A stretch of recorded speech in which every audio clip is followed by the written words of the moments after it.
já estou de volta para o nosso próximo painel. Que tal falarmos agora sobre crimes cibernéticos? Já estou muito bem acompanhado, olha aqui. Abre aqui para a câmera central para mostrar meus dois convidados. Estou aqui seguindo todos os protocolos, distanciamento, máscara, pessoal em casa, para compor também aqui a nossa mesa. A gente vai receber convidados aqui no Zoom. E aí vou apresentar para vocês já o doutor Maílson Conceição, aqui ao meu lado. Também a doutora Daniela Portugal. Aqui no Zoom já temos aqui a postos Fernanda Zayazano, seja bem-vinda, boa tarde. E o Ivan, cadê Ivan? Ivan Gessler também está conosco, tá? A gente vai começar já passando a palavra para o doutor Maílson. Será, por enquanto, em esquema de palestra. Ele tem um conteúdo para apresentar para vocês. Assim a gente vai desenvolvendo e podem continuar com a interatividade, mandando mensagem lá no chat. A gente vai trazendo as dúvidas e os questionamentos de vocês. Por favor, com a palavra, doutor Maílson.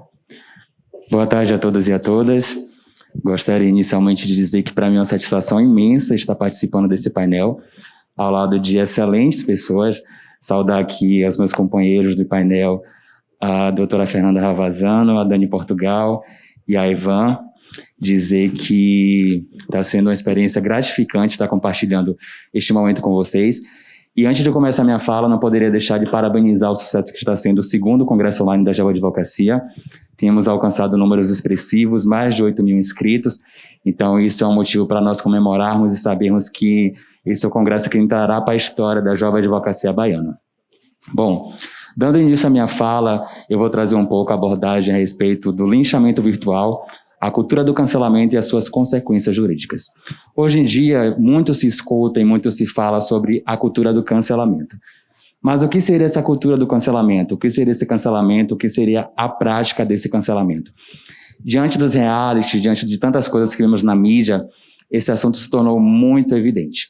E nós vamos falar um pouco hoje sobre essa cultura do cancelamento, que por muitas vezes as pessoas desconhecem, mas ela acaba ocasionando consequências não só de ordem moral, de ordem material, mas também de ordens jurídicas. E poderíamos definir a cultura do cancelamento como nada mais é do que uma série de ataques suscetíveis a comentários ofensivos e que ocasionam danos às pessoas. Vira um verdadeiro linchamento virtual, onde essas pessoas elas são massacradas na internet, elas são suscetíveis a todos os tipos de comentários maldosos, e esse linchamento, embora não haja uma tipificação penal no nosso Código Penal brasileiro, mas as suas causas, a forma como é dito, a forma como é feito, a forma como ele é praticado, isso pode ocasionar em consequências jurídicas. E hoje em dia, podemos dizer assim que a internet ela virou um tribunal virtual, onde as pessoas elas se sentem no direito de propagar, de falar aquilo que acham e não se preocupam se estão ofendendo de alguma forma as pessoas.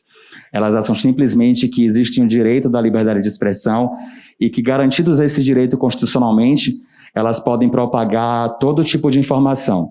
São pessoas que desconhecem os limites da internet, até que ponto elas podem trazer essas informações, até que ponto elas podem falar, e não se preocupam se estão ofendendo. A verdade é que a cultura do cancelamento na internet, ela pode causar danos irreversíveis. Essa cultura não permite com que as pessoas se retratem, não permite muitas vezes ao princípio do contraditório, da ampla defesa, tão discutido em nossa Constituição.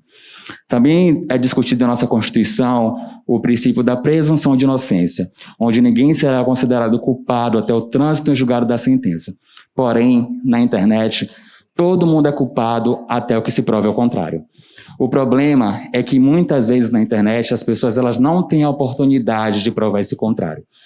A exemplo disso, podemos trazer o caso de um youtuber, Aline Araújo. Aline Araújo ficou conhecida ano passado, no mês de junho, por iria se casar e às vésperas do casamento dela, o marido simplesmente desistiu de casar com ela. Então, já que ela tinha investido tanto em seu casamento, ela decidiu que iria se casar consigo mesma. E assim foi feito. Ela casou, teve toda uma exposição nas redes sociais, e isso gerou uma série de transtornos. Porque através dessa exposição, as pessoas entenderam que a Aline, ela estaria querendo mostrar uma imagem, querendo se aparecer. E foi uma enxurrada de comentários negativos e que causou danos a ela. No dia seguinte a este fato, a Aline simplesmente se jogou do 9º andar da sua residência e veio a óbito, cometendo suicídio. Isso foi decorrente de um cancelamento, isso foi decorrente dessa cultura que é propagada na internet. E muitas vezes as pessoas que fazem esse tipo de comentário, que propagam essas informações, desconhecem que podem causar consequências tão graves como essa. E muitas vezes as vítimas destes casos geralmente são pessoas públicas, pessoas que possuem um destaque na mídia, um destaque social. Mas não se restringe apenas a esse tipo de público. As pessoas anônimas também podem ser vítimas desse tipo de cancelamento, desse linchamento virtual na internet. Hoje em dia, basta com que você poste algo ou que você fale algo que não agrade e tudo se propaga de forma muito rápida.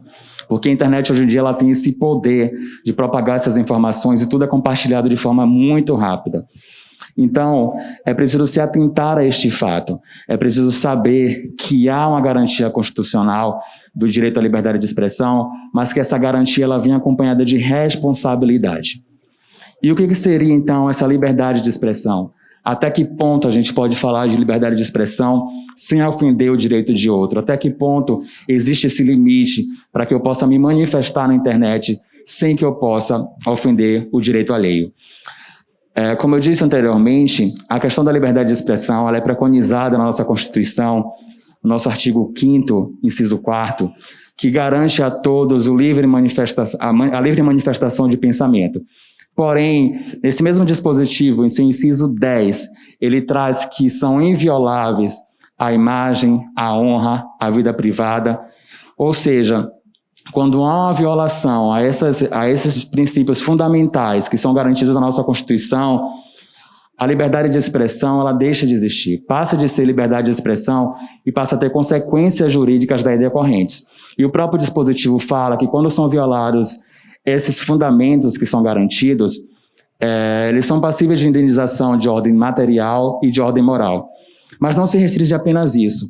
Também existem consequências na seara criminal. Geralmente esse tipo de informação, esse tipo de publicação, esses tipos de publicações que são propagadas na internet, elas possuem cunho de ameaça, possuem cunho muitas vezes de crimes contra a honra, como injúria, calúnia, difamação, e até crimes mais graves, como o crime de racismo. Então, às vezes as pessoas elas propagam esse tipo de informação sem muitas vezes sequer saber que o conteúdo que foi postado nas redes, eles detêm esse tipo de crime. Então é importante se atentar a este fato, é importante se atentar a isso, de que a internet hoje não pode ser mais vista como terra de ninguém, como se não sofresse consequências. É preciso saber que tudo que eu posto na rede social vem acompanhada de uma responsabilidade. E por essa responsabilidade eu posso responder pelos crimes, pelos atos daí decorrentes. E por que não falar também da questão do cancelamento virtual em decorrência das fake news? As fake news hoje em dia na internet a gente sabe que não é algo novo. Decorre de uma mensagem que é propagada, que é postada, que ela é falsa, mas como se fosse de cunho verdadeiro.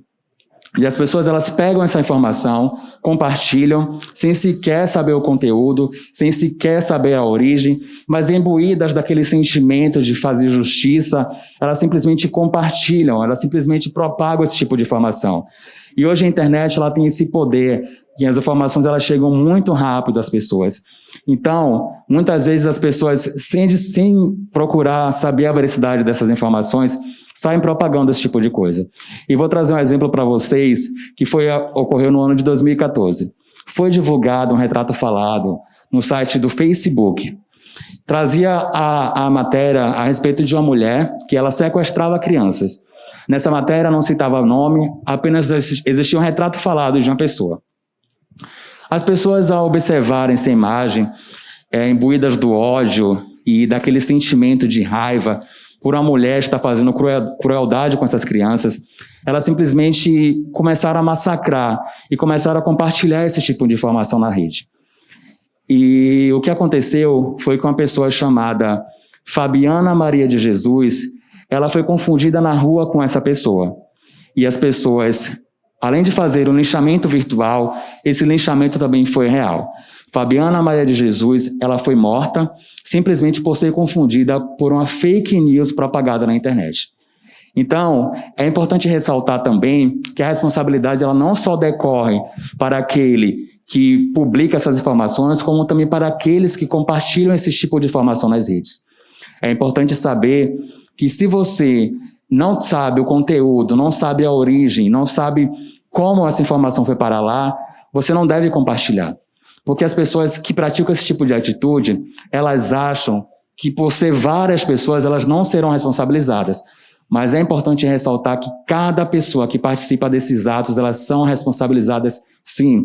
Nós aprendemos muito com a cultura dos realities, onde as pessoas elas estão acostumadas a verem a vida das outras, e quando essas pessoas fazem algo de ruim, algo que não agrada, elas simplesmente cancelam essas pessoas e elas têm o poder de voltar para que essas pessoas saiam. E a vida imita muito isso. Nós somos observados todos os dias, nós somos expostos nas redes, então estamos suscetíveis a qualquer tipo de cancelamento por essas pessoas, porque essas pessoas simplesmente nos olham, nos observam, nos cobram como se fôssemos pessoas perfeitas, como se fôssemos incapazes de errar. E isso, na verdade, acaba sendo uma contradição, porque muitas dessas pessoas que estão lá nas redes propagando essas fake news, propagando esse tipo de informação, esses cancelamentos, são as mesmas pessoas que aqui fora erram e cometem várias coisas. Então percebam, para que nós, antes de julgarmos os outros, antes de propagarmos essas informações, precisamos nos atentar a saber se essas informações são verídicas e que tipo de posicionamento eu estou adotando na internet. Que tipo de posicionamento eu faço? Se fere a imagem do outro, se fere a integridade do outro, se desrespeita a imagem do outro, isso deixa de ser liberdade de expressão e passa a ter consequências seríssimas.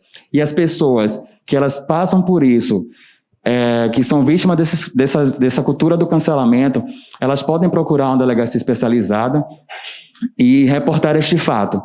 Existe hoje em dia no Brasil delegacias que estão cada vez mais se especializando para combater esses crimes virtuais. Então, se as pessoas que são vítimas desses fatos procurarem essas delegacias, fazerem print, registros dessas informações, eles vão buscarem solucionar este fato. Então, caminhando aqui para o final da minha fala, eu queria ressaltar essa questão. Somos inteiramente responsáveis por tudo aquilo que propagamos na internet. A internet não é terra de ninguém. A internet é um meio que nos permite nos expressarmos, falarmos, mas também ela vem imbuída de responsabilidade. E se você não tem responsabilidade acerca daquilo que você compartilha, acerca daquilo que você publica, você pode sofrer sérias consequências. Muito obrigado. Muito obrigada, doutor Maílson. Tem aqui o Leandro participando aqui do nosso chat, falando assim, verdade, temos que ser selecionadores e críticos na transmissão de informações, somente colocam informações profissionais nas áreas sociais, e muitas pessoas comentando, né, a respeito disso, desse critério que a gente deve ter. Na sequência, a gente já vai chamar a nossa próxima palestrante, para não perdermos tempo, Fernanda Ravazano. Até chamei errado o seu nome, né, Fernanda? A Fernanda já está pronta ali no Zoom para também trazer para a gente suas experiências, seu conteúdo. Eu vi aqui que tem um tema específico que é cadeia de custódia da prova digital. Por favor, 15 minutos para você compartilhar com a gente. Muito obrigada. Primeiramente, boa tarde, né, a todos e a todas. Eu queria aqui registrar minha satisfação em estar participando do 2º Congresso Online da Jovem Advocacia. Quero parabenizar aqui de pronto, né, Sarinha, né, Sara Barros, pelo fantástico trabalho. No passado ela já tinha feito um trabalho muito importante nesse sentido, né, manteve o nível, né, a qualidade do trabalho, né, desse evento. Hermes e Larião também sempre, né, auxiliando, né, na realização dos eventos todos. Então, eu queria aqui registrar primeiro meus agradecimentos, né, pelo convite, né, parabenizar ambos de toda a equipe da Jovem Advocacia, né, que construiu esse congresso online, e queria aqui já aproveitar a fala de Maílson para poder, né, fazer a introdução da minha temática, mas sem me esquecer de cumprimentar meus colegas de mesa virtual, né, professora Daniela Portugal, professor Ivan Gessler, Maílson também, né, o grande advogado. Então eu queria aqui também cumprimentar, né, a mesa virtual e já fazer uma propaganda do livro do professor Ivan Gessler, né, o livro Prova Penal Digital. Quem não tem ainda a obra, adquira, né, que é um livro fantástico, muito bem elaborado, fruto da pesquisa dele, né, no mestrado, né. Então já faço aqui a propaganda, Ivan, né, do seu livro, depois você reforça a propaganda também na sua fala, mas é uma obra realmente fundamental para quem quer aí se aprofundar nos estudos, né, do processo penal digital. E aí, pegando a fala de Maílson, que foi muito importante, muito interessante, a gente tem que ter em mente justamente essa última fala dele. A internet não é terra de ninguém, certo? Isso é extremamente importante, porque a gente termina fazendo afirmações desrespeitosas, compartilhando fake news, né? Imputando fatos falsos definidos como crimes a terceiros, achando que ali, né, a gente cria uma coragem, né, uma falsa coragem, na verdade isso é mais do que uma covardia, que é se utilizar justamente das redes sociais, dos computadores, para poder estar propagando aquelas ofensas que a pessoa muitas vezes não tem coragem de dizer na cara, né, do sujeito, vai lá, aproveita através das redes sociais, né, e faz as ofensas, né? A cultura do cancelamento também está intimamente relacionada com isso, mas também temos os problemas de processo penal, de investigação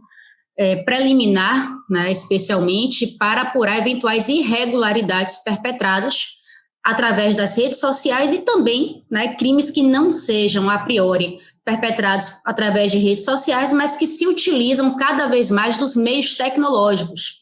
Então, hoje o grande desafio, né, e já vou falar da cadeia de custódia da prova como um todo, mas o grande desafio hoje é justamente nós termos aí tipos penais, nós termos regras processuais penais que acompanhem essa celeridade na modificação das relações sociais. Então, de um lado, a gente tem essa modificação, essa alteração das relações sociais, a fluidez cada vez maior dos meios de comunicação, né, a capacidade, inclusive, da prática de novos ilícitos ou utilização de mecanismos, né, eletrônicos para a prática de fraudes, né, de outros crimes, mas, ao mesmo tempo, a gente tem os princípios basilares do direito penal, do direito processual penal, que exige uma cautela muito grande do investigador, assim como também, né, do órgão acusatório, notadamente do magistrado do Poder Judiciário, para eventual decisão, enfim, para a qualificação daquela conduta como criminosa ou uma conduta simplesmente indiferente penal e a busca da fidelidade daquela prova que foi acostada pelo órgão acusatório. Então, a gente tem esse movimento antagônico, né, de um lado, novas relações, uma ultra velocidade, né, a gente cansa de falar da sociedade de risco de Ulrich Beck, né, desses novos direitos, né, novas práticas, mas, ao mesmo tempo, a gente não pode jamais descuidar dos direitos e garantias fundamentais. Inclusive, houve agora uma alteração, agora 27, acho que foi ontem, né, entrou em vigor a lei que já alterou o artigo 154 do Código Penal, né, que já era um artigo criticável, né, ele foi agora alterável, criou outras tecnias, não é objeto aqui de minha fala, mas só para vocês sentirem aí, certo, justamente o drama, né, atual. De um lado, essas alterações das relações, e de outro, a gente precisa resguardar o princípio da legalidade, tanto no direito penal quanto no direito processual penal. E, especificamente, com relação ao direito processual penal, por muitos e muitos anos, se reclamou no Brasil da ausência de previsão de uma cadeia de custódia da prova. Certo? A gente observava no ordenamento jurídico estrangeiro, notadamente europeu e estadunidense, essa previsão da cadeia de custódia da prova, da preservação das etapas, né, de manuseio, né, de utilização daquela prova até obter, né, aquele conteúdo específico. Aqui no Brasil não tínhamos, até a lei anticrime, entre aspas, né, até o pacote anticrime, nós não tínhamos a priori, a cadeia de custódia. Na verdade, já tinha, assim, lá no artigo 6º do Código de Processo Penal, artigo bem antigo, com uma redação, por óbvio, que não era ideal, mas que lá já se trazia, né, ainda que de forma muito tímida, a necessidade de isolamento da cena do crime, preservação da cena do crime por parte do delegado de polícia, até que a perícia chegasse ao local para poder realizar aquela colheita do elemento. Né, era de forma bem simples, né, sem grandes aprofundamentos e que não era observada, nunca foi. Né, basta vocês acompanharem, vocês sabem disso, são advogados, né, sabem que na prática o que vem ocorrendo, né, que vinha sempre ocorrendo, era simplesmente a ausência total de isolamento da cena do crime. Quantos e quantos casos né, enfim, famosos, inclusive, que foram levados a júri popular, em que a cena do crime foi completamente alterada, não apenas pelos investigados, certo?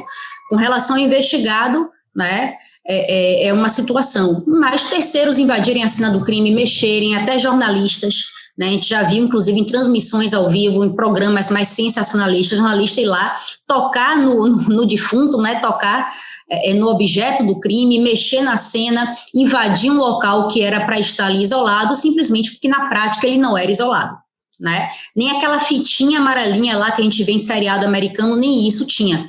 Então, veio em excelente momento, na verdade, em momento necessário, né? Não excelente momento, isso era para já estar previsto há muitos e muitos anos, certo? Mas o fato é que agora, em 2019, a Lei 13.964, né, conhecida popularmente como pacote anticrime, com todas as críticas possíveis e imagináveis ao termo anticrime, mas esse pacote passou a prever no artigo 158A até a letra F, justamente a cadeia de custódia da prova.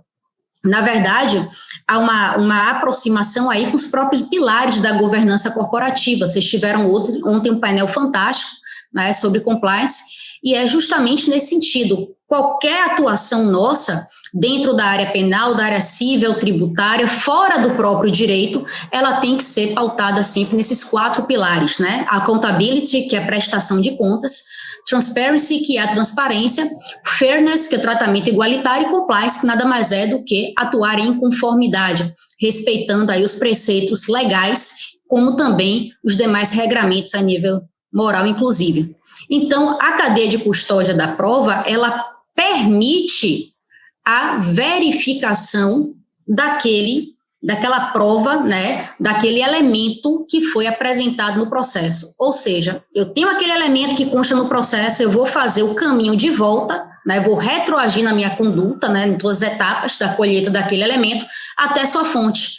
E aí eu vou conseguir alcançar a mesmidade. O que é isso? Né? Mesmidade ou mesmidice, enfim, a identidade entre aquele elemento que consta nos autos do processo e a sua fonte geradora, certo? Então, o conjunto de etapas, desde a coleta daquele material, o armazenamento daquele material, o seu manuseio para a realização da perícia, a metodologia empregada para a realização daquela perícia, a interpretação daquele dado e a condensação daquelas conclusões em um laudo pericial e a sua preservação são elementos da cadeia de custódia. Então, todas essas etapas, elas devem ser documentadas. Como é que o artigo 158A até o F, né, resumidamente aqui, por conta do tempo que é curto, né, mas resumidamente trata justamente de todas essas etapas até você ter ali a elaboração de um laudo pericial.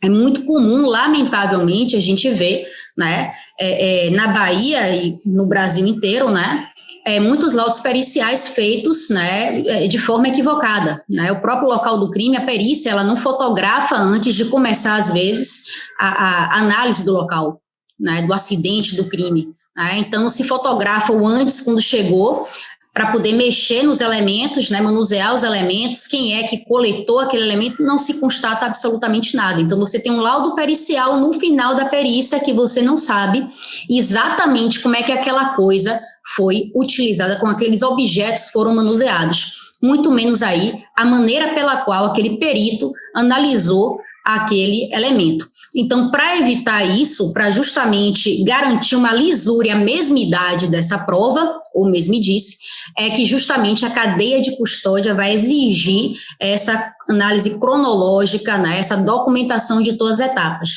E com a prova digital é exatamente a mesma coisa.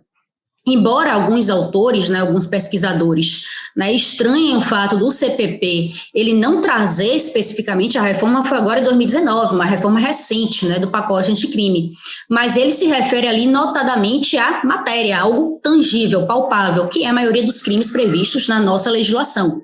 E não fala, né, a princípio, em nada, nenhum aspecto digital. Só que, na verdade, não é necessário que o CPP fale disso, trate disso, né? Na verdade, se a gente observar, nós temos a norma BNT 27037, desde 2014, em janeiro de 2014, que foi editada, ela já traz aí as regras para que haja a colheita desse elemento digital. Lembrando que no elemento digital, na prova digital, nós temos aí propriamente dois elementos, por assim dizer, sempre. Um material, que é o smartphone, é o pendrive, é o computador, certo? E nós temos o aspecto lógico, que é aquela representatividade do conteúdo dentro de um ambiente digital, dentro de uma nuvem, por exemplo, etc. Então, quando se fala em cadeia de custódia da prova digital, desde a identificação, que é fundamental, do elemento que é de interesse realmente de uma eventual investigação ou de um processo, essa identificação ela já é necessária. Além disso, né, há de se realizar toda a cadeia de custódia, deixar documentado todas as etapas, desde a colheita daquele elemento material, ou seja, onde foi apreendido o smartphone, quem foi o perito que apreendeu aquele smartphone, certo? Quando é que foi apreendido, onde ele foi armazenado, até o momento em que se faz, literalmente, a análise daquele conteúdo digital que constava dentro daquele smartphone, né? Então, esse cuidado tem que ter com os dois elementos, tanto físico, material, quanto lógico. Para quê? Para permitir justamente que a defesa tenha a possibilidade, por isso que é importante a gente sempre ter em consideração os direitos e garantias fundamentais. Se você não tem como fazer esse caminho de volta da prova digital até o momento em que ela foi produzida, né, que aquele elemento surgiu no mundo, quer seja no espaço lógico, quer seja no espaço material, ela vai ser uma prova ilícita. Então, é fundamental que se preserve isso tudo. E como é que a gente garante que aquele conteúdo não foi alterado? Através do código hash. É como se fosse uma digital, né, um DNA daquele arquivo. Todo arquivo, né, ele termina ganhando esse código hash, que é um algoritmo alfanumérico, feito um cálculo, né, e gera aquela identidade, aquele DNA do documento. E a partir do momento em que o perito constatar aquele código hash, ele vai ter que anotar, certo? Desde o início da sua análise. Por quê? Porque ele vai ter que ser comparado com o próprio arquivo que foi gerado. Isso é uma garantia que aquele perito não manuseou de forma indevida aquele dado. Então, o código hash, ele passa a ter uma importância fundamental, na verdade, ele tem importância fundamental, certo? Nas provas digitais, para a gente tentar concretamente verificar se houve ou não houve uma burla no sistema, se o perito não terminou inserindo algo indevido, certo? Dentro daquele conteúdo digital. Ao mesmo tempo, né, o próprio código hash, ele é obtido por outras funções, né, que também se chamam funções hash, que vão extrair esse código, mas isso aí já é um tema um pouco mais complexo, que envolve a parte parte cibernética mesmo, né, de conteúdo digital, mas o grande problema hoje é a pedra do sapato, né, dos especialistas na área realmente de tecnologia da informação, por conta da possibilidade de se ter também uma manipulação nessas funções, né? O MD5, que era o mais utilizado, por exemplo, hoje já foi substituído, certo? Pelo MD6, pelo SH1, SHA2, né? Que são os mais confiáveis ali para poder você extrair corretamente, né? E verificar o código hash. Então, tem que ter auditabilidade, a justificabilidade e a reprodutabilidade daquele conteúdo que está sendo ali periciado. Tem que pegar aquele laudo pericial, fazer todo o caminho reverso até encontrar, certo? Literalmente na própria fonte, aquela informação, aquele documento, naquela imagem que foi periciada, que foi objeto ali de interesse, por assim dizer, da acusação. E, paralelo a isso, também é importante a gente sempre resguardar essas informações. Por quê? Está acompanhando agora o caso, né? Não vou entrar aqui no mérito do caso do menino Henry, mas a gente está acompanhando o uso desse software, né? O Celebrite Premium, né? Celebrite Premium, enfim, né? Doutora, 3 minutinhos, né, para finalizar. Que é um software israelense. Já acabou meu tempo? 3 minutinhos. Já passei meu tempo, não foi? 3 minutinhos? Pronto, já vou acabar aqui. Né? Então, o que acontece? Então, está se discutindo muito essa questão do software porque não se sabe exatamente qual é a tecnologia e, na verdade, o segredo do negócio é o segredo. Né? Enfim, os especialistas israelenses eles não estão dizendo como conseguem, qual é a tecnologia empregada para resgatar aquelas mensagens deletadas. Até então se acreditava que você deletou lá do Telegram, do WhatsApp, enfim, né? Fez a limpeza aprofundada do computador, você consegue realmente tirar todas as informações. Não é só você apertar o delete, não, que só isso nunca foi suficiente. Mas, enfim, e esse software consegue resgatar quase que tudo, né, dessas informações. E a grande dúvida é qual é exatamente a metodologia empregada por esse software para poder resgatar essas mensagens. Será que a defesa, né, agora no caso de Henry, vai conseguir de fato verificar a veracidade daquela informação que foi gerada? Como é que ele vai comparar o código hash daquele documento, né, daquele print tirado? Com relação ao código hash, a informação que se tem que é divulgada, né, a gente vai acompanhar agora aí os desdobramentos, mas já foi utilizada a tecnologia na Lava Jato. De fato, o código, você tem sim o extrato, você tem a comprovação que não houve o manuseio equivocado daquela informação. Só que, ao mesmo tempo, você tem o grande detalhe, né, o grande perigo, falando aqui em direitos e garantias fundamentais, e não saber com precisão qual é a metodologia empregada pelo software para resgatar aquelas informações, né? Mas aí, a meu ver, já agora aqui, encerrando minha participação, né, a meu ver, se ao menos é garantida aí essa confiabilidade da geração do código hash para se ter a certeza que não houve, né, um manuseio indevido, que cada vez que você muda um arquivo, ele gera um código hash novo, então é possível você comparar esses códigos e verificar se teve uma manipulação do conteúdo, me parece que já seria aí o suficiente. Então, agora encerro, desculpem aí que eu estourei um pouquinho o tempo e devolvo a palavra, certo, à presidente da mesa. Meu Deus, será Obrigada. Que sou eu, a presidente da mesa? Que bom. Você é a presidente. Obrigada, querida. Obrigada pelas suas considerações aqui com a gente. Também obrigada por ter cumprido o tempo. A gente segue agora ouvindo o doutor Ivan. Doutor Ivan já está a postos? Tudo ok? Não está? Como? Probleminhas ali no ao vivo? Deixa eu ver se de repente ele desligou a câmera, contando. Doutor Ivan, voltando à conexão, e aí vocês me dão um feedback. Enquanto isso, deixa eu só atualizar você que está chegando. A gente tem também aqui a postos, doutora Daniela Portugal.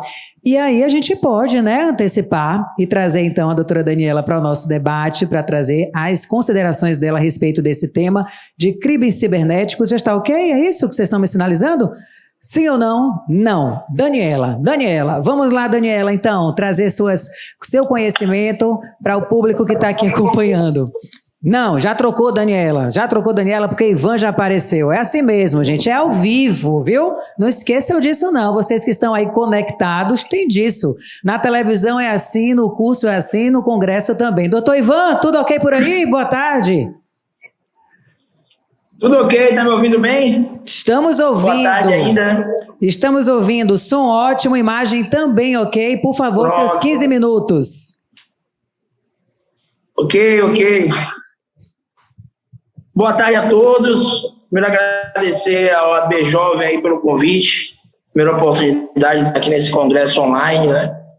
Esses momentos catastróficos que nós estamos vivendo, esse momento pandêmico, realmente a OAB tem procurado soluções, a OAB Jovem tem procurado soluções para continuar chegando aí até os jovens advogados, principalmente, que demandam muito por esses conhecimentos práticos, né, também teóricos, como os que foram dados aqui. Então, agradecer o convite aí ao Ernest, Hilarião, a Sara, a doutora Sara, agradecer também aí as palavras da doutora Fernanda Ravazano, que eu sou um grande fã, né? Essa grande processualista, penalista também. Dizer que é uma satisfação estar aqui realmente compondo essa banca com essa doutora, com a doutora Daniela Portugal também, que eu já conheço há um tempo, né? E também aprendo muito, né? Eu costumo dizer que no direito você dificilmente cria. Você vai construir sendo energizado por conhecimentos como esses, né, dessas grandes doutoras aí que compõem a mesa de hoje. Ao doutor também Maílson Conceição, falou bem aí sobre fake news e sobre esse cyberespaço que nós vivemos. Como a doutora Fernanda disse, eu tive a oportunidade de escrever uma obra sobre o tema, né, da prova penal digital, mas basicamente sobre esse cyberespaço que nós vivemos. Hoje são realmente bilhões e bilhões que nós temos aí, né, de de mensagens através de aplicativos de conversação instantânea, são realmente inúmeros aparelhos telemáticos. Isso tudo, claro, influencia o jogo processual. O processo penal tem o seu tempo, claro, é preciso plantar para colher a verdade processual. Mas ninguém nega que hoje nós não podemos ficar apenas sujeitos àqueles métodos de investigação ortodoxos, né? Manuel Valente falou bem que existem 2 eixos da física, o tempo e o espaço, que influenciam a marcha processual. Ninguém quer um processo na velocidade da luz, mas, ao mesmo tempo, o processo também não pode ser cartáceo, o processo não pode ficar engessado numa destemporalização, como disse hoje. Então, o que se busca realmente é um equilíbrio. Claro que esses novos recursos tecnológicos são importantes, e a doutora Ravazano falou muito bem aí sobre aplicativos que existem, por exemplo, o Metapix.com, né, que é uma ferramenta importante, né, para você fazer um escrutínio da plataforma e verificar realmente a integridade de dados digitais. Nós temos também, ela falou do código hash aí, mas nós temos um site um pouco interessante aí, que é o ethosbrasil.org, né, que traz uma série de ferramentas para a investigação defensiva também. Muito se fala sobre a ausência de contraditório e ampla defesa na fase inquisitorial, mas o artigo 7º, inciso 21º do Estatuto da Advocacia permite hoje uma participação mais material do advogado, substancial, também na etapa preliminar.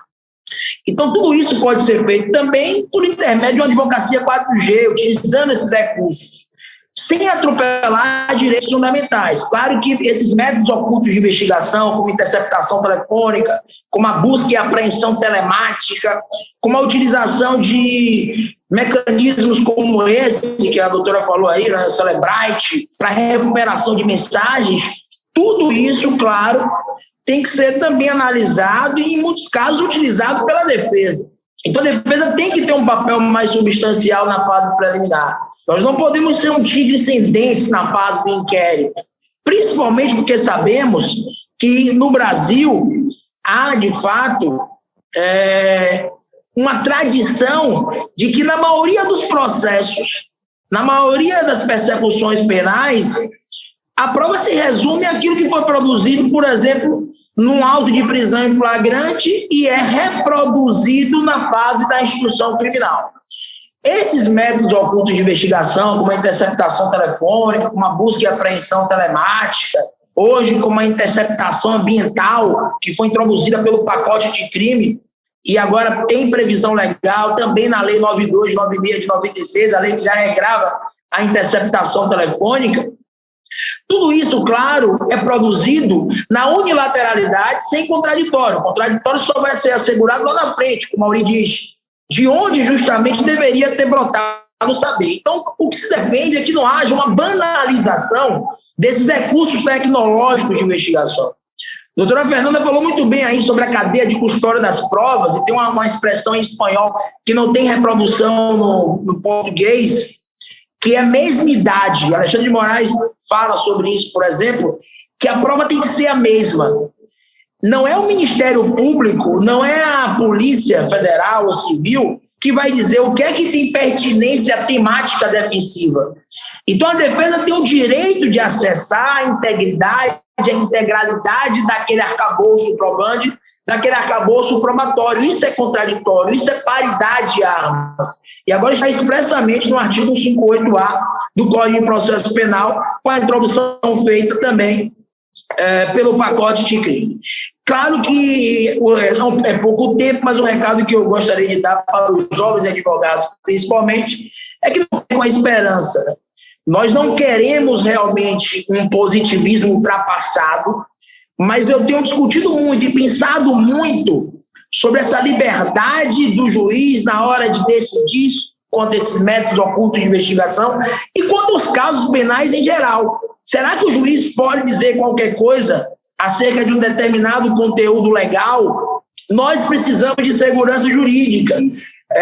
Recentemente eu me deparei com alguns casos no STJ, por exemplo, de habeas corpus, inclusive pela 6ª turma, sendo julgados monocraticamente em alegações de provas telemáticas ilícitas. Quer dizer, fora das hipóteses do regimento interno, o ministro relator vai e denega um habeas corpus entrando no mérito, monocraticamente, sem colocá-lo em pauta. Isso tem sido banalizado nos tribunais superiores. E você perde o direito à pauta, você perde o direito ao colegiado. Consequentemente, direitos fundamentais, sem sombra de dúvidas, são violados. O que se quer realmente é o respeito às regras do jogo. E como se fala em métodos ocultos de investigação, nós temos que pensar na instauração e na implementação de regras orientadoras fortes, como diz Geraldo Prado, que possam influenciar a produção probatória. Eu me recordo, doutora Ravazana, que há uns 2 anos, eu participei de um grupo de estudo no mestrado da PUC, eu já estava aqui em Salvador, com o professor Nereu Giacomoli. E foi quase unanimidade lá no Rio Grande do Sul, as pessoas dizendo o seguinte: é um caminho sem volta a utilização de recursos tecnológicos e, por exemplo, a interceptação por intermédio do WhatsApp. São provas que realmente vão acabar sendo acolhidas. E eu fui na contramão disso, acreditando ainda que os tribunais podem, à míngua dessa busca de uma verdade real, de uma verdade absoluta, e a verdade real a gente sabe que está no todo, e o todo inalcançável, você pode encontrar no processo um fragmento da verdade. Durante muito tempo as pessoas tinham medo de contestar a interceptação telefônica, conteúdo de interceptação telemática, porque achavam que aquilo trazia uma certeza, uma verdade do malatesta. E com o passar do tempo nós tivemos, por exemplo, eu cito no meu livro o caso Marildo, situações onde ficou evidenciado que grande parte das interceptações telefônicas não correspondem à realidade dos fatos. Podem ser objeto de adulteração. Você vai encontrar, por exemplo, aí aplicativos que podem me colocar para cantar bem, né? Para cantar maravilhosamente bem. Existe aplicativo para tudo, para fazer edição, camuflar a prova. Então, não dá para a gente voltar para um modelo inquisitorial no sentido de que a confissão seja a rainha das provas. E como essa confissão geralmente é obtida? Por intermédio desses recursos tecnológicos. Eu fui na contramão disso, por entender que dá para os tribunais colocar limites a essa implementação. Limites como foram impostos, por exemplo, ou têm sido impostos, discutidos, na tentativa de forçar o WhatsApp e o Facebook a entregar conteúdos, dados e conteúdos de conversas protegidas por uma criptografia forte. E aí a Polícia Federal chegou lá junto com o MPF para dizer o seguinte: não, o Facebook e o WhatsApp tem que flexibilizar essa criptografia. Ora, é como se eu retrocedesse. É como se eu estivesse numa matemática avançada e quisesse voltar para uma conta, uma tabuada de somar de 1 e 2. Não dá. Nós chegamos a um momento que nem as mentes mais brilhantes imaginavam em termos de avanços tecnológicos. Antes a gente pensava no tribunal do júri com material impresso, hoje você tem tecnologia 4G, você tem a inteligência artificial, você tem maquetes digitais. Então, claro que a advocacia não pode ficar alheia a esses avanços, nem o processo poderá ficar. O nosso direito é maleável, é dúctil. Vale dizer, nós temos que buscar superar em concordância práticas das diversidades. É uma solução combinatória sem amputação dos direitos fundamentais. Dá para ter tecnologia no processo penal? Sim, mas com cadeia de custódia das provas, como a doutora Fernanda disse. Sim, com reserva de jurisdição. Nesse sentido, você tem um entendimento consolidado, por exemplo, que mesmo nos casos flagranciais, eu não posso acessar o aparelho telefônico do flagrado sem ordem judicial. E nós estamos avançando e temos que continuar avançando. Porque o processo penal é o termômetro de um Estado de Direito. O processo penal é o sismógrafo de uma democracia. Se eu quero saber qual é o grau democrático que existe no país, eu tenho que saber qual é a espécie de processo que há nele. Se é um processo penal do inimigo, se é um processo penal subterrâneo, se é um processo penal desumano, mesquinho. Porque eu já desisti. Antes eu dizia, olha, para mim o garantismo tem que estar cada vez mais nas pessoas. E hoje não se quer nem falar, é pejorativo falar em garantismo. E eu volto para a lei, sabe? A gente precisa de segurança jurídica, precisa de uma resposta correta para casos penais que são análogos. Porque, por exemplo, recentemente o STJ pacificou o entendimento de que Não se pode violar o domicílio, mesmo em crimes permanentes, sem ordem judicial, sem justa causa, sem fundar as razões, sem uma gravação. Aí você coloca um caso idêntico no próprio STJ e a ordem é denegada. Então, qual é a resposta correta? O STJ, por exemplo, recentemente entendeu que o espelhamento do WhatsApp, por exemplo, não é uma prova idônea, não é uma prova lícita, porque o Estado realmente ele não pode trapacear. Em nome de punir supostos criminosos, o Estado não pode assumir essa faceta. Tem que respeitar as regras do jogo. Nós não podemos admitir esse tipo de amorfismo. Um amorfismo que, em nome dessa verdade absoluta, queira atropelar direitos que são fundamentais. Tem uma passagem em Kafka que é muito interessante, em que o sujeito vai até uma porta, uma passagem onde ele acreditava que poderia encontrar a verdade. E tem um guardião muito forte nessa porta, ele pergunta para o guardião, é aqui que eu vou encontrar a verdade? É aí por esse caminho? E o guardião diz, olha, não vai dar, porque você vai encontrar mais 5, 6 seguranças fortíssimos e eles não deixarão você chegar lá. O cara ficou durante anos indo lá várias vezes e antes de morrer ele perguntou para o guardião, porque o guardião não o deixou passar. E o guardião afirmou o seguinte, olha, eu não impedi que você passasse, eu apenas disse que você não conseguiria. E acho que é isso que dizem para nós durante todo o tempo. Se essa verdade não está dando certo, uma verdade que traz a delação premiada, uma barganha, com uma maneira de tortura psicológica para a descoberta de uma veracidade máxima, porque a verdade real só adivina, e ainda tem ateu que contesta. Mas, se essa verdade só quer atropelar direitos que são inalienáveis do débil, o débil no processo penal é justamente o acusado, nós temos que procurar outras verdades e eles não podem afirmar que nós não podemos obter. É muito interessante como nós vimos no Brasil hoje. Às vezes você tem a direita e a esquerda atacando o Supremo. Quem é que está certo? Nós temos que respeitar as decisões judiciais, mas temos que buscar decisões com mais integridade, decisões com mais coerência, decisões que não atropelem realmente os direitos do acusado no processo penal, porque ele não é objeto do processo. Claro que há avanço tecnológico, claro que é um caminho sem volta, um cyberespaço que nós vivemos, não dá para retornar, a própria advocacia tem mudado muito, claro que a sua dedicação, o seu talento continua sendo muito importante, mas você tem que se adequar a essas novas ferramentas para equilibrar esse jogo processual. De um lado você tem o GAECO, com todo aparelhamento. STJ entende, por exemplo, que os órgãos de inteligência podem cooperar com os órgãos de persecução penal, que não há ilegalidade nisso.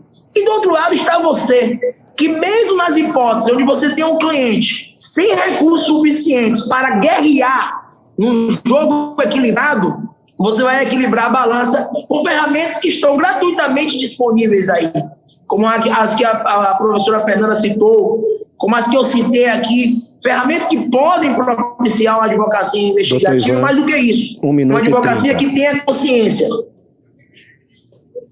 da importância de se respeitar as regras do jogo, de se respeitar os direitos fundamentais. Porque julgar realmente não é se colocar acima de quem está sendo julgado. Eu preciso sentir a dor do outro, né? Para que realmente eu possa julgar com perfeição. E você tem que buscar isso do magistrado. Eu me deparei com um caso aqui, por exemplo, um caso na televisão hoje, pela manhã, de um sujeito que está preso há 12 dias na Paraíba, por engano, por conta de alguém que fugiu do presídio de Vitória da Conquista, com um documento falso. O delegado identificou de imediato que o documento era falso, que aquele cara não era o destinatário do mandado de prisão, e ainda assim executou o mandado, ainda assim cumpriu a prisão preventiva, e tem alguém preso lá durante 12 dias, porque o tempo ainda é aquele tempo cósmico. Para concluir, doutor, de Newton, é aquele tempo objetivo.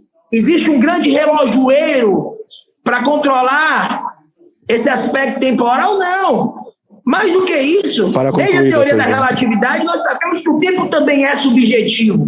E manter alguém inocente 12 dias encarcerado com as tecnologias que nós temos hoje, não dá. Então não dá para utilizar a tecnologia só para punir. Não dá para utilizar a tecnologia só para encarcerar. A tecnologia também tem que ser usufruída, principalmente para a observância dos direitos inalienáveis do cidadão. Hoje se fala, por exemplo, em carta precatória. Doutor Ivan, você consegue me ouvir? Uma carta precatória. A carta precatória não vai mais de carroça, você tem recursos tecnológicos para isso. Então não dá para legitimar excesso frasal com esse tipo de argumento. Então, claro que esses recursos tecnológicos são extremamente importantes, mas nós temos que buscar realmente esse controle, esse equilíbrio. A criminalidade hoje está cada vez mais transnacional, organizada. Doutor Ivan, você global. Consegue me ouvir? Encerrou o tempo? Só para concluir, doutor Ivan. O tempo já encerrou. Tudo bem. Para concluir. E, claro, o processo penal não pode ficar alheio a essas transformações sociais e tecnológicas. Então, eu queria agradecer a todos, obrigado pelo convite e parabenizar os palestrantes e também desejar boa sorte, sei que nem precisa, a nobre doutora Daniela Portugal, e agradecer a todos pelo convite. Obrigado. Obrigado ao doutor Ivan Gessler por sua palestra. Vamos conversar agora, e agora nós vamos conversar com a doutora Daniela Portugal, ela que já está aqui comigo para poder bater um grande papo. De tudo que foi dito agora, doutora, existe um fator que é preponderante nessa história. Eu queria poder citar alguns casos, mas pelo adiantado da hora, o que são crimes cibernéticos? Como é que isso tem estabelecido? Qual é a regra que diz hoje o que são crimes cibernéticos? Olá, Luiz. Em primeiro lugar, eu gostaria de agradecer o convite, tá? Esse evento tá maravilhoso, assim como todos os eventos organizados pela Jovem Advocacia, e quero fazer esse meu agradecimento aqui na pessoa de Sara Barros, a presidenta da CCJ, agradecer também a Hermes e Larião por me ter feito o convite, né? Herminho que está sempre colado com a Jovem Advocacia, eu acho que é para ele não envelhecer nunca, né? Então ele tem aí essa alma dele de jovem advogado, então está sempre colado.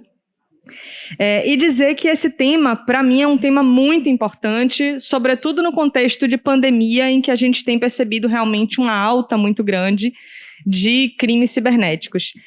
Então, gostaria também, antes, né, de começar a falar especificamente disso, de cumprimentar os meus colegas de mesa, Maílson, Nanda Ravazana, Ivan, dizer que muito do que eu falaria já foi dito aqui, eu estou muito bem acompanhada, reiterar a indicação do livro novo de Ivan, né, fruto de um trabalho muito intenso, indicar também um podcast do IBADPP com Tiago Vieira, né, que é também um grande nome que pesquisa esse assunto. E vamos lá, né? Bom, os crimes, quando a gente fala em crimes cibernéticos, esse é um conceito amplo, né, que acaba sendo usado de uma maneira geral para se referir a condutas prejudiciais, danosas, praticadas, né, pelo meio digital, mas que ainda não são tipificadas. Por exemplo, um discurso de ódio relacionado a gênero, sem que não haja ali uma vítima certa e determinada, né? Se discute muito se a gente poderia falar, por exemplo, na aplicação da lei de racismo para discursos de ódio contra mulheres, como foi feito, por exemplo, recentemente pelo STF, na criminalização da LGBTfobia, né? Então, existem determinadas condutas que são frequentemente praticadas pela internet, que geram danos, né, a um grupo extenso de pessoas, mas que não se encontram criminalizadas, e a gente tem os crimes cibernéticos propriamente ditos que estão tipificados na nossa legislação penal, né? E aí, dentre esses que estão tipificados, existem aqueles que são cibernéticos, exclusivamente cibernéticos, ou seja, crimes que só podem ser praticados pela internet. Então, um exemplo disso seria a invasão de dispositivo informático, telemático, que foi introduzido a partir da lei que ficou popularmente conhecida como Lei Carolina Dickmann, né? Eu não sei se vocês lembram, aquele caso foi um caso interessante, Luiz, porque quando Carolina Dickmann colocou o computador dela para consertar, o rapaz que consertou, ele copiou as fotos íntimas dela e passou a extorquir ela né, sob a ameaça de exibir aquelas fotos íntimas. E só houve ali a possibilidade de criminalização em virtude da extorsão. E a discussão que foi levantada ali naquela situação foi a seguinte: e se ele só tivesse copiado as fotos e guardado para ele? Isso seria crime ou não seria crime? E a gente não tinha ali naquele momento nenhuma lei que tipificasse aquela conduta, né? Então, se não tivesse havido a extorsão, não haveria um crime específico para tutelar aquilo. E aí foi criada a invasão de dispositivo informático, telemático. Então, existem determinados crimes que só podem ser praticados por espaços e meios virtuais, digitais, e a gente tem aqueles outros delitos que podem ser praticados tanto pelo meio físico, real, quanto por meio da internet. Então, agora, você doutora, pode ser vítima de um estelionato. Agora, deixa eu entender uma coisa aqui. A gente está falando, quando a gente fala Carolina Dickmann, a gente entra muito na relação da liberdade de expressão. E aí eu pergunto à senhora, e nessa relação do crime cibernético, a liberdade de expressão é um direito absoluto? Assim, ainda mais se tratando de uma nova ferramenta e a gente falando sobre rede social, sobre internet, é um direito absoluto ou não? Luiz, não precisa me chamar de senhora, não. O nosso bate-papo aqui é reto e informal. Obrigado, por favor. obrigado. Você sabe que eu adoro conversar com você. Repare, quando a gente fala, né, de liberdade de expressão, aqui no Brasil, a liberdade de expressão, ela tem um valor muito importante, né? A nossa Constituição, atualmente em vigor, ela é de 88, portanto, a Constituição pós-ditadura militar. Então, existe realmente um valor especial que é conferido à liberdade, né? Esse valor especial já foi, inclusive, em alguns julgados no âmbito do STF, referido como um direito fundamental de prevalência prima facie. O que é que isso significa, né? Que foi objeto de julgamento na ADPF 130 e 187, no Supremo Tribunal Federal. Significa dizer que, por mais que a gente não possa estabelecer uma hierarquia, qual é o direito que importa mais, qual é o direito que importa menos, né? O que é que vale mais, o que é que vale menos.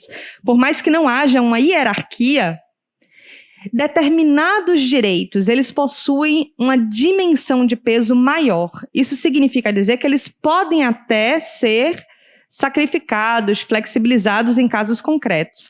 Mas o ônus argumentativo que eu terei para promover isso será maior. Então, a liberdade de expressão, ela pode ser, de alguma forma, flexibilizada, né? Ela pode ser sacrificada em nome de algum outro direito fundamental? Pode, mas isso será muito mais difícil do que o sacrifício a outros direitos fundamentais. E isso é diferente, por exemplo, se a gente compara o Brasil com os Estados Unidos.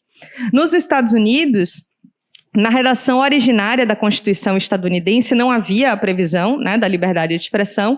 Ela foi inserida através da primeira emenda, né, em 1791, com a previsão de que nenhum tipo de ato legislativo poderia prever qualquer tipo de restrição à liberdade de expressão, à liberdade de imprensa. Aqui no Brasil é diferente.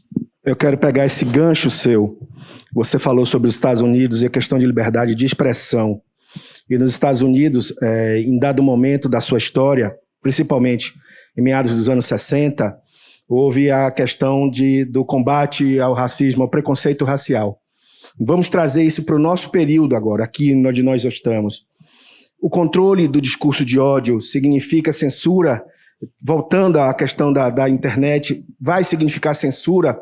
Lógico, eu estou fazendo um comparativo somente para poder ter um gancho, né, para poder perguntar. Significa censura esse controle de ódio? Perfeito.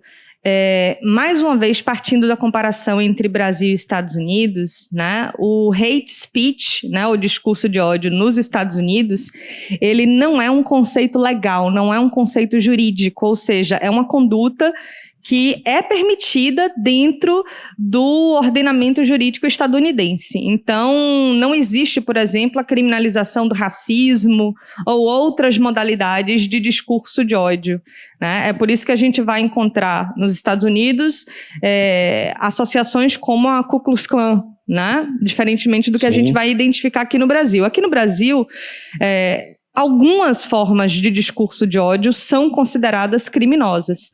Então, a gente tem, por exemplo, a criminalização do racismo, que, inclusive, na própria Constituição Federal, que pouco traz matéria penal, né, em sentido estrito, a Constituição, ela frisa que o racismo ele é um crime imprescritível, né? Então, traz ali, ao menos formalmente, porque a gente sabe que na prática, né, existem todas as distorções que a gente pode, né, observar, e a gente não tem tanto tempo aqui de aprofundar nisso, mas pelo menos formalmente, expressamente, que a nossa Constituição declara, né, esse repúdio à prática de racismo. E é, então, a conduta criminalizada. Recentemente, a gente teve, por parte do Supremo Tribunal Federal, a equiparação, né, da LGBTfobia ao racismo, né, a utilização da lei de racismo para punir práticas LGBTfóbicas, LGBTQIA+, fóbicas. Algumas outras modalidades de discurso de ódio não estão contempladas na lei de racismo e nos entendimentos jurisprudenciais, como é o caso, né, do discurso misógino, ou seja, de ódio às mulheres, mas existe, então, aqui no Brasil essa tutela, né, e essa restrição a essa liberdade de expressão. Isso significa censura? Veja, não é que a pessoa esteja proibida de falar. Eu identifico a censura como uma limitação prévia, né, e não é o que acontece. Então, se você, por exemplo, quiser usar a internet, as suas redes sociais, para que você possa, né, expressar sua opinião, e na expressão de sua opinião você trouxer ali um discurso racista, aquela expressão ela vai ser lançada na internet, ela vai ser ali declarada, proferida. Agora, você vai sofrer as consequências. Mas eu não tenho esse espaço. Não é propriamente uma censura prévia. Esse espaço por direito é meu, o espaço virtual é meu. Sim. E aí a gente entra nessa coisa de... qual a relação entre o espaço virtual e a liberdade de expressão? A partir do momento que eu estou no meu espaço, não significa que eu tenho o direito de tudo fazer, de tudo falar? No espaço virtual tem relação à questão da liberdade de expressão? Exato. O seu espaço é um espaço que você fará o que quiser. Agora, sofrerá as consequências caso aquilo que você falou venha a ferir direito de outras pessoas ou de um grupo determinado ou determinável de pessoas. Então, se você usa as suas redes sociais para proclamar um discurso de ódio contra pessoas negras, contra povos indígenas, contra mulheres, contra pessoas LGBTQIA+, você vai usar suas redes sociais, mas você vai ser responsabilizado caso você tenha praticado qualquer tipo de abuso que venha a violar, a lesionar a honra, a dignidade de outras pessoas. Estão me perguntando aqui, a lei, questão de crime cibernético, se chamou Lei Carolina Dickmann, é isso? Assim, a Lei Carolina Dickmann, ela não vai dar conta de tratar de todos os possíveis crimes cibernéticos, mas é uma lei que criminalizou a invasão de dispositivo telemático. Ou seja, se eu invadir o seu computador, por exemplo, né, através da utilização de algum tipo de dispositivo ou vírus, enfim, essa minha conduta, ela vai poder ser responsabilizada a partir da chamada Lei Carolina Dickmann. Doutora Daniela, deixa eu fazer uma última pergunta à senhora, até porque o nosso tempo realmente está estourado. A produção está informando aqui, quem está com o tempo estourado. O limite da liberdade de expressão. Eu sei que foge um pouco a nosso... Mas esse limite da liberdade de expressão, o que é que a senhora, para os jovens advogados que estão conosco agora, nos ouvindo, nos vendo, qual seria esse limite? Quais seriam os parâmetros que a gente deveria observar em crimes cibernéticos e das pessoas que atentam quanto a isso e não tenham e não se ligam de que podem estar cometendo um crime cibernético?